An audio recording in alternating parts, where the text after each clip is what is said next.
शिव महापुराण षष्टम खंड का 7वां अध्याय। ब्रह्मा जी बोले, हे नारद, हाँ देवता की स्तुति सुनकर शिव जी ने कहा, हे ब्रह्मा, हे विष्णु तथा अन्य सब देवताओं, तुम लोग हमारे पास किस लिए आए हो?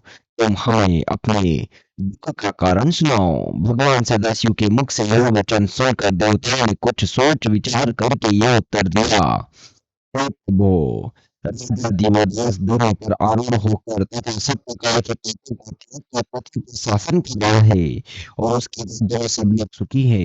यद्यपि वह आपका भक्त है और हम सब देवताओं की सेवा में संलग्न रहता है, परंतु उसने हठपूर्वक किसी भी देवता अथवा नर आदि को पृथ्वी पर नहीं रहने दिया। अस्तु, आपको यह उचित है कि किसी उपाय द्वारा आप राजा दिवोदास को राज्य से पदच्युत करने का प्रयत्न करें। राजा देवदास के राज्य त्याग के पश्चात ही हम लोग काशी को प्राप्त कर लेंगे, अन्यथा नहीं। इतना कहकर सब देवता चुप हो गए। हे नारद, देवताओं की यह प्रार्थना सुनकर शिव जी ने कहा, हे देवताओं, राजा देवदास हमारा परम भक्त है। वह काशी का, जो हमारे दूसरे शरीर के समान है, रक्षक है। अस्तु, काशी के रक्षक को किसी प्रकार का दुख प्राप्त नहीं हो सकता। इतना कहकर शिव जी चुप हो गए, परंतु उसी समय काशी का स्मरण आ जाने के कारण उनकी आंखों से आंसू की धाराएं बह गई। कुछ देर तक वे काशी के पेड़ में ऐसे मग्न रहे कि उनकी अवस्था मूर्छित के समान हो गई। जब वे चैतन्य हुए तो उन्होंने काशी की स्तुति करते हुए इस प्रकार कहा, हे आनंददायिनी काशी, अब तो मुझे कब प्राप्त होगी? यदि तू मुझे शीघ्र प्राप्त नहीं हुई तो मेरा जीवन कठिन हो जाएगा। इतना कहकर काशी के प्रेम में मग्न हो शिव जी मूर्छित हो गए। नारद, शिव जी की यह दशा देखकर गिरिजा ने उन्हें चैतन्य करते हुए कहा, है प्रभु, आप तीनों लोकों के स्वामी हैं। संयोग और वियोग सब आपकी ही लीला है। आपकी क्रोध दृष्टि से प्रलय हो जाता है। आप पूर्ण स्वाधीन है। यदि आप काशी में पहुंचेंगे तो राजा देवदास आपको किसी भी प्रकार नहीं रोक सकेगा। काशी के निवासी रात से भी भोजन नहीं खाते। पापों की मुक्तिदायिनी होने के कारण वह मुझे भी अत्यंत प्रिय है।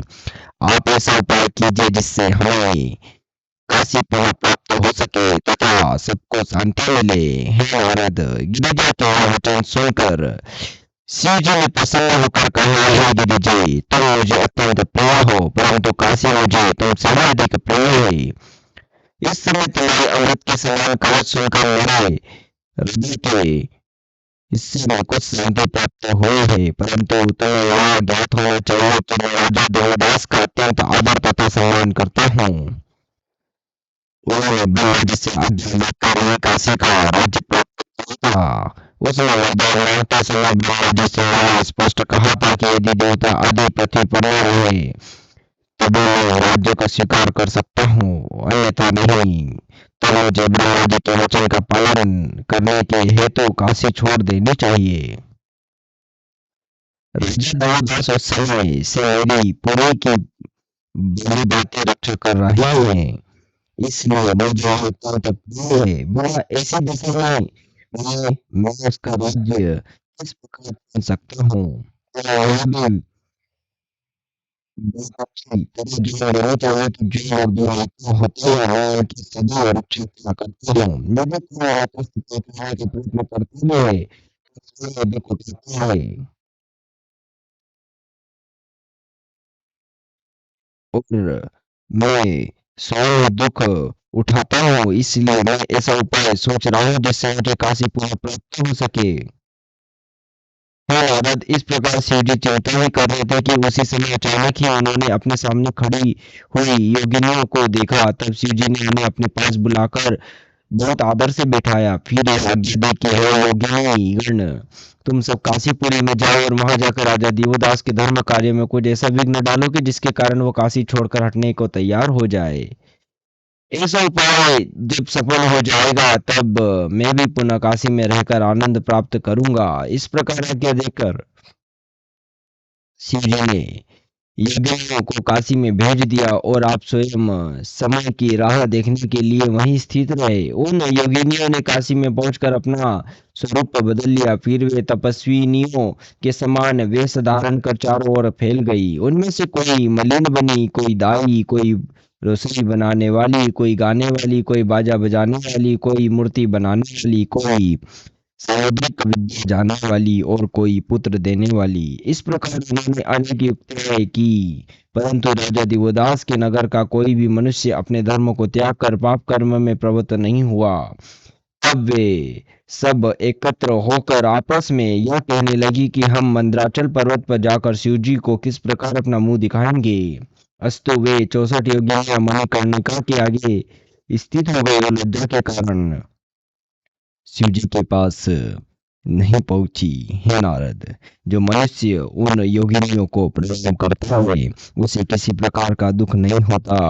ब्रह्मा जी बोले, हे नारद, योगिनियों के लौटने से जब विलंब हुआ तब शिव जी ने चिंतित होकर सूर्य को यह आज्ञा दी, हे सूर्य, अब तुम काशी में जाकर ये समाचार लो कि योगिनी अब तक क्यों नहीं लौटी। इसके पश्चात साथ ही तुम किसी उपाय द्वारा राजा दिवोदास को धर्माविष्ट करने का भी प्रयत्न करना, जिससे वो राज्यहीन हो जाए। परंतु यह ध्यान रखना कि राजा दिवोदास परम धार्मिक है, उसकी किसी प्रकार प्रतिष्ठा नहीं होने पाए। हे सूर्य, तुम त्रिभुवन में श्रेष्ठ हो तथा तुम्हारा नाम जगत प्रसिद्ध है। अस्तु, तुम अपनी बुद्धिमानी से राजा दिवोदास को धर्म मार्ग से हटाकर यहाँ लौट आओ। हे नारद, भगवान सदाशिव की आज्ञा पाकर सूर्य भी अपने स्वरूप को बदलकर काशी में जा पहुंचे। वहां उन्होंने विख्यात ज्योतिषी दरिद्र योगी जटाधारी परमहंस दिगंबर छली तथा मतहीन आदि अनेक प्रकार के रूप धारण किए। उन्होंने इंद्रजाल को पढ़ाया तो कई ब्रह्म ज्ञान को प्रकट किया, वेद के विरुद्ध प्रचार किया, कई मीमांसा शास्त्र की व्याख्या की, कई ब्रह्मांड में कई राजकुमार हुए, कई सर्वज्ञता बने और कई अपने को तत्वज्ञानी के रूप में प्रकट किया।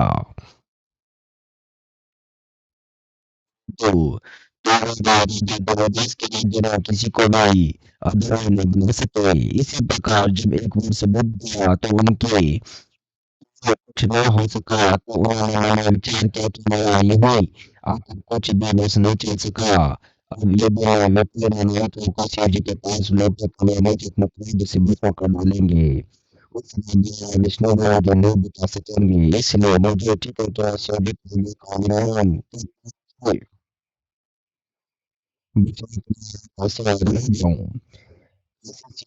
स्वरूप है और इसके सेवन का सबसे बड़ा धर्म कहा गया है। इसलिए मुझे अब और से पूर्ण हट देकर यह निवास करना चाहिए। हे नारद, इसके उपरांत सूर्य ने विचार किया कि शिव जी की आज्ञा का पालन करना मेरा धर्म था। उस पालन करने असफल करने के कारण मुझे पाप लग जाता सकता है। इसलिए यह उचित है कि मैं यहाँ से लौटकर नहीं जाऊंगा। दया के विपरीत अर्थ और काम का सेवन नहीं करना चाहिए।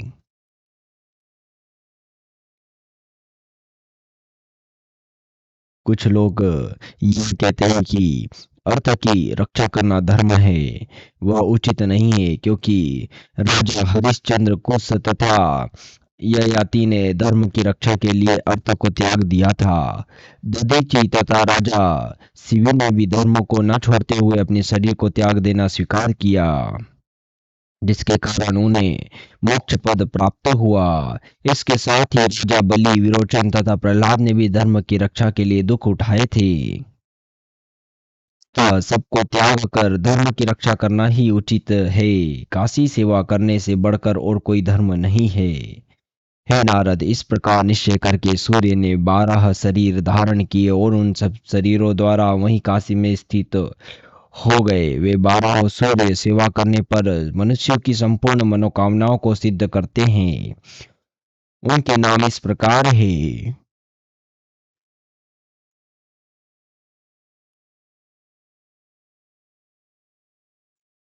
ले सूर्य लोलार्क नाम से 80 संगम पर स्थित है। वह स्थान सब तीर्थों का शिरोमणि माना जाता है।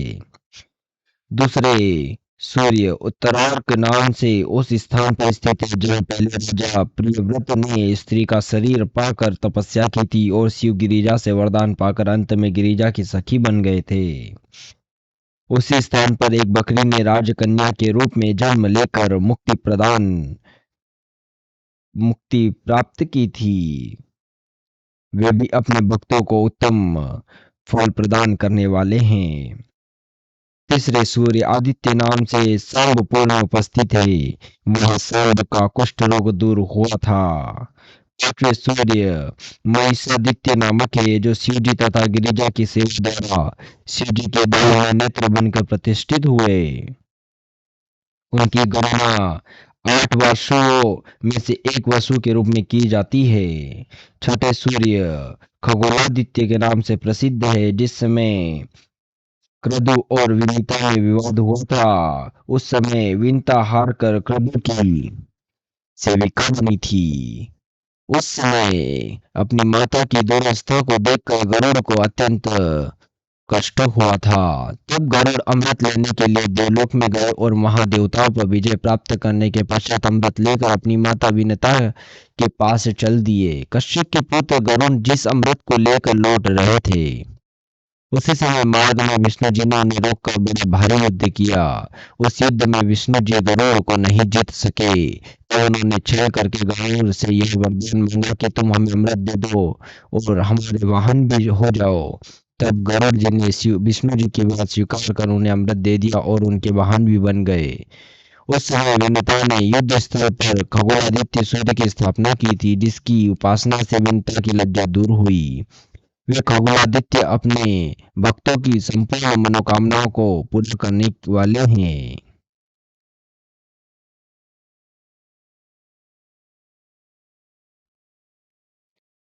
नारद सातवें अरुण नामक सूर्य शिवजी से उत्तर दिशा की ओर विराजमान है।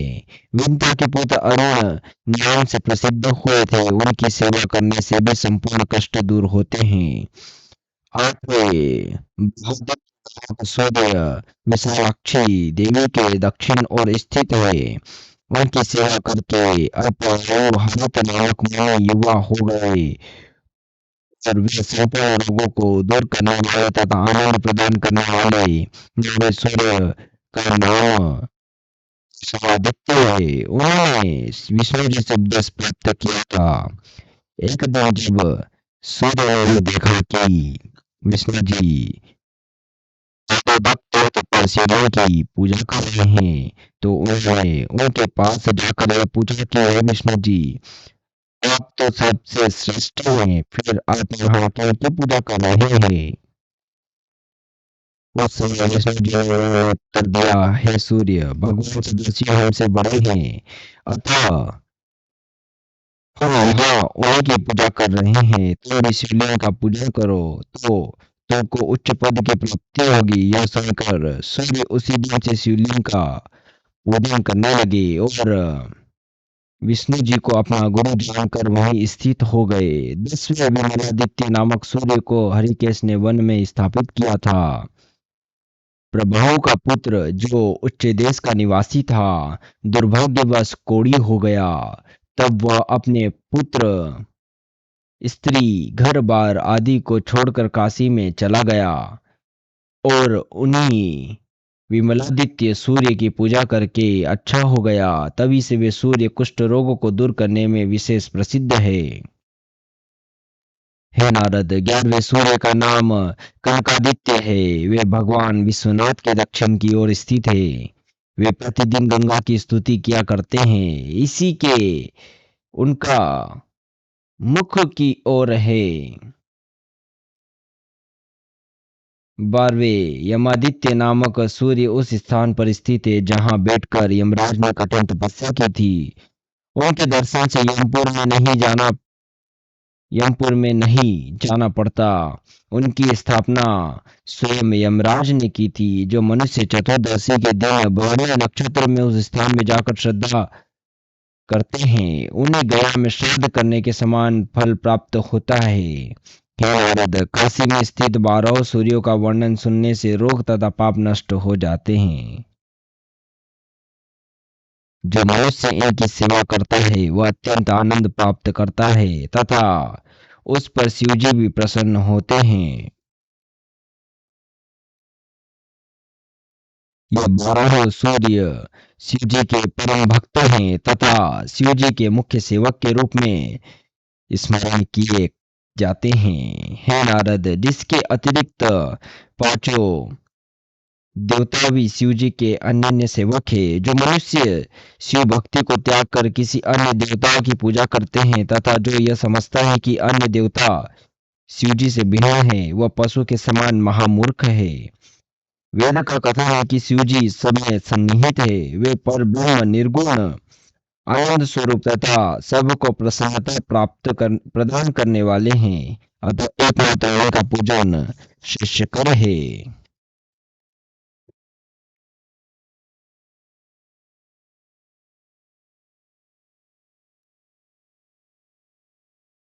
इतनी कथा सुनकर नारद जी ने कहा, हे पिता, अब आप मुझे यह बताइए कि जब ये 12 सूर्य अपना स्वरूप धारण करके काशी में स्थित हो गए, तदुपरांत क्या हुआ? ब्रह्मा जी बोले, हे पुत्र, जब सूर्य काशी में रह गए और शिव जी के पास लौट कर नहीं पहुंचे, उस समय शिव जी अत्यंत व्याकुल हुए, इस प्रकार कहने लगे कि हाँ, सूर्य भी अब लौट कर नहीं आए। इस बीते शिव जी बहुत समय तक काशी का स्मरण कर व्याकुल होते रहे। तदुपरांत उन्होंने यह विचार किया कि वेदज्ञ ब्रह्मा वह जाकर सब समाचार ला सकते हैं। अस्तु, यह निश्चय करने के उपरांत उन्होंने मुझसे यह कहा, हे ब्राह्मण, हमने अग्नि तथा सूर्य को काशी में भेजा था, परंतु वे लोग अभी तक लौट कर नहीं आए। पता नहीं इसका क्या कारण है। काशी हमारे हृदय में बसी हुई है, यद्यपि हमारे मस्तक पर चढ़ा विराजमान है, परंतु फिर भी काशी का वियोग रूपी दाह हमारे हृदय से नहीं जाता है। अस्तु, आप तुम स्वयं काशी में जाओ। वहां जाने से तुम अत्यंत पुण्य प्राप्त होगा और हमारा शोक विदूर होगा। हे नारद, शिव जी की आज्ञा सुनकर मैं हंस पर चढ़कर काशीपुरी चल दिया। वहां पहुंचकर मैंने एक दुर्बल ब्राह्मण का रूप बनाया और राजा दिवोदास के पास जा पहुंचा। राजा दिवोदास मुझे देखते हुए अपने आसन से उठ खड़ा हुआ। तत्पश्चात उसने मेरा बहुत स्वागत सम्मान करते हुए उचित आसन पर बैठाते हुए पूछा कि प्रभु, आपके आगमन का कारण क्या है? उस समय मैंने राजा को उत्तर दिया कि राजन, मैं तुम्हारी नगर में बहुत दिनों से रहता हूँ और तुमको भली भांति जानता हूँ। तुम्हारे स्वयं अपना राजा संसार में और कोई नहीं है। तुम्हारी प्रजा, संतान, भाई बंधु आदि तो अच्छी तरह है। हे नपश्रेष्ठ, अच्छा, अब मैं तुम्हें अपने आगमन का कारण बताता हूँ। हे राजन, मेरे पास शुद्ध धन तथा देवता आदि सभी उपस्थित है। अस्तु, मैं तुम्हारी काशीपुरी में यज्ञ करना चाहता हूँ। तुम्हारा इस राजधानी से अधिक उत्तम तीर्थ अन्य कोई नहीं है। वेदों का भी यही कहना है कि काशी शिव जी का दूसरा स्वरूप है। हे राजन, तुम शिव जी की प्रसन्नता के निमित्त काशी का पालन करते हो, इसलिए तुम्हारे ऊपर किसी भी प्रकार की कोई युक्ति नहीं चल पाती। तुम अन्य देवताओं को शिव जी के समान मत समझना। शिव जी सबसे श्रेष्ठ और सबका मनोरथ पूर्ण करने वाले हैं। हे राजन, जो ब्राह्मण पराये हित चिंतक होते हैं वह इसी प्रकार का उपदेश किया करते हैं। इसलिए मैंने भी तुम्हें यह उपदेश दिया। इस बातों पर ध्यान देने से तुम्हारी सभी मनोकामनाएं पूर्ण होगी। अब तुम मुझे यज्ञ में सहायता प्रदान करो। हे नारद, इतना कहकर मैं चुप हो गया। तब राजा ने हाथ जोड़कर मुझसे इस प्रकार कहा कि हे ब्राह्मण, आप यहाँ आनंद पूर्वक यज्ञ करें और जिस वस्तु की इच्छा हो वह मुझसे ले ले। मैं सब प्रकार से आपका सेवक हूँ तथा मेरे घर में जो भी सामग्री है वह सब आपके लिए ही है। वेद में प्रजा का पालन राजा का सबसे बड़ा धर्म कहा गया है। जिस देश में प्रजा दुखी होती है वहां वज्र से भी अधिक प्रभाव रखने वाली तीक्ष्ण अग्नि उत्पन्न होती है। वह अग्नि सबको भस्म कर डालती है। हे प्रिय, मेरा यह निर्णय है कि मैं ब्राह्मणों का चरण सेवक हूँ। उन्हीं की कृपा से मेरे मनोरथ संपूर्ण पूर्ण होते हैं। जब मुझे स्नान करने की इच्छा होती है तब मैं ब्राह्मण के चरण धोकर उस जल को अपने शरीर पर डाल देता हूँ और जब मैं ब्रह्मभोज करता हूँ उस समय उसे 100 यज्ञों से कम नहीं समझता। मेरी रात दिन यही अभिलाषा बनी रहती है कि कोई अतिथि मेरे घर पधारे और मुझे अपनी सेवा करने का अवसर प्रदान करे। अस्तु, आप प्रसन्नतापूर्वक यहाँ यज्ञ कीजिए, मैं सब प्रकार से सेवा करूंगा। हे नारद, यह सुनकर मैं प्रसन्न होकर हरिसर नामक स्थान पर जा पहुंचा। वहां मैंने राजा दिवोदास की सहायता से 10 अश्वमेध यज्ञ किए। तब से वह स्थान दशाश्वमेध दशाश्वमेध तीर्थ के नाम से प्रसिद्ध हुआ। गंगा के समीप होने के कारण वह स्थान और भी अधिक पवित्र माना गया। तदुपरांत मैंने वहां शिवलिंग की स्थापना की और स्वयं भी वहीं स्थित हो गया। यद्यपि मैंने अनेक प्रयत्न किए परंतु उस राज्य में किसी प्रकार का दोष निकालने से मुझे सफलता नहीं मिली। अस्तु, काशी को सर्वगुण संपन्न जानकर मैंने शिव जी के पास लौटना उचित नहीं समझा। यद्यपि मैंने शिव जी की अवज्ञा की थी तो मुझे इसलिए बुरा नहीं था, क्योंकि मैं जानता था कि जो व्यक्ति काशी का सेवन करते है उसके ऊपर शिव जी कभी क्रोध नहीं करते। वहां शिव जी के भक्त स्वच्छंद विचरण करते हैं। बड़े बड़े पापियों के पाप भी काशी में आकर नष्ट हो जाते हैं। वहाँ अन्य किसी देवता की आज्ञा नहीं चलती। वहाँ का कोई पुराण से भयभीत नहीं होता। पापियों को तो काशी में रहकर तो आनंद मिलता है, नहीं होता। जो मनुष्य काशी में शिवलिंग की स्थापना करता है वो अपने मन में किसी भी बड़े पाप से नहीं डरता। यद्यपि जानकर मैं अपने स्थान पर शिवलिंग की स्थापना की थी, जिस लिंग को मैंने वहां स्थापित किया था उसका नाम ब्रह्मेश्वर है। वह लिंग संपूर्ण मनोरथों को पूर्ण करने वाला तथा संपूर्ण चिंताओं को दूर करने वाला है।